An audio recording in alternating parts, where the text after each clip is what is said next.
తన భక్తుల ప్రేమను నిరూపించుకోవడానికి ఒకరోజు శ్రీకృష్ణుడు తలనొప్పి ఉన్నట్లు నటించాడు.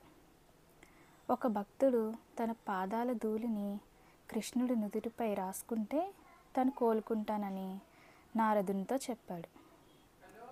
అది విని నారదుడు ఆశ్చర్యపోయాడు. వెంటనే నారదుడు సహాయం కోసం కృష్ణుని రాణుల వద్దకు వెళ్ళాడు. జరిగినది వినగానే రాణులు వణికిపోయారు. ఎందుకంటే ఈ అగౌరవ చర్యకు దేవతలు తమని శపిస్తారని వాళ్ళు భావించారు. ఇక సరేనని నారదుడు గోపికల వద్దకు వెళ్ళి జరిగినదంతా వివరించాడు. నిజమైన భక్తుడి పాదాల ధూళితో మాత్రమే కృష్ణుని తలనొప్పి నయమవుతుందని అతను వారికి చెప్పాడు.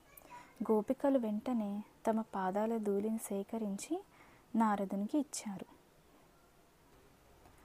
గోపికలు కృష్ణుణ్ణి ఎంతో ప్రేమిస్తున్నారని, అతన్ని రక్షించడానికి వారికి మోక్షం లభించకపోయినా వారికి పర్వాలేదు అని నారదునికి అర్థం చేసుకున్నాడు. ఈ వీడియో మీకు నచ్చితే like, share and subscribe to little story బండి.